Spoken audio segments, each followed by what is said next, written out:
Attila autorise Onégèse à envahir la Macédoine. Soigneusement planifiée et coordonnée avec Édécone, l'opération se déroule bien. On détruit encore 2 armées romaines dont les restes se réfugient à Athènes et à Constantinople. Onégèse et Édécone prennent plus de 80 villes. Des forteresses et des camps fortifiés en Macédoine, en Thrace et en Thessalie. Onégèse engage dans son armée beaucoup de soldats romains qui se sont rendus.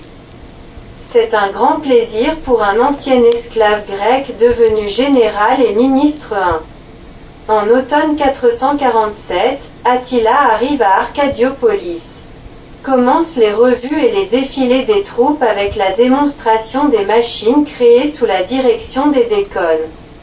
Il est clair pour tous que l'Empire romain d'Orient est vaincu. Les armées romaines sont presque totalement détruites, toutes les forteresses et les villes autour de Constantinople sont prises. En janvier de cette année, un terrible tremblement de terre détruit une partie du mur de la capitale impériale. 58 tours sont endommagées. Les brèches sont rebouchées en hâte. Mais une énorme panique commence à Constantinople.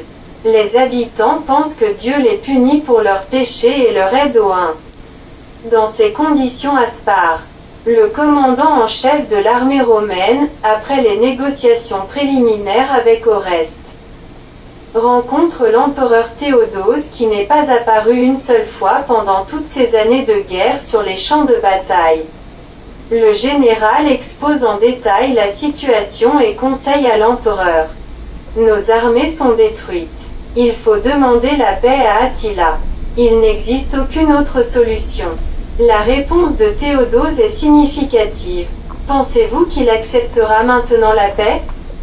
Soulagé par l'accord de l'empereur, Aspar soupire.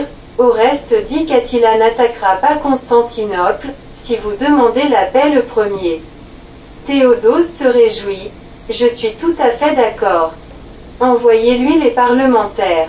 En décembre de 447, le patrice Anatolius signe avec Attila, de la part de l'empereur Théodose, l'accord sur l'armistice et le début des négociations. La joyeuse impératrice Eudoxie était exilée en Palestine. La princesse Honoria continuait sa triste vie en compagnie des sœurs de Théodose, devenues pendant les années de guerre encore plus pieuses.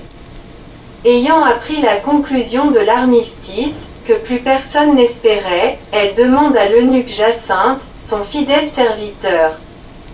Pourquoi Attila n'a-t-il pas achevé la victoire sur l'Empire romain d'Orient par la prise de Constantinople, quand Dieu, lui-même, était de son côté? Jacinthe, qui avait l'esprit vivant et large, réfléchit, peut-être, le succès militaire n'est-il pas l'élément principal de ses conquêtes? Honoria s'étonne, comment est-ce possible? Jacinthe explique sa pensée. Il me semble qu'Attila est avant tout un grand diplomate. Ses actions montrent qu'il tient à la vie de ses guerriers. Le diplomate se réjouit de la possibilité d'accorder aux guerriers le repos, tout en observant attentivement les actions de l'ennemi. Pourquoi se battre quand il peut obtenir sans bataille ce qu'il lui faut maintenant? Honoria est un peu déçue. Si Attila prenait Constantinople, elle serait en captivité honorifique. Comme sa mère, Galla Placidia, avait été capturée par les Goths après la prise de Rome. Alors pourrait commencer une nouvelle vie, plus libre et, peut-être, heureuse.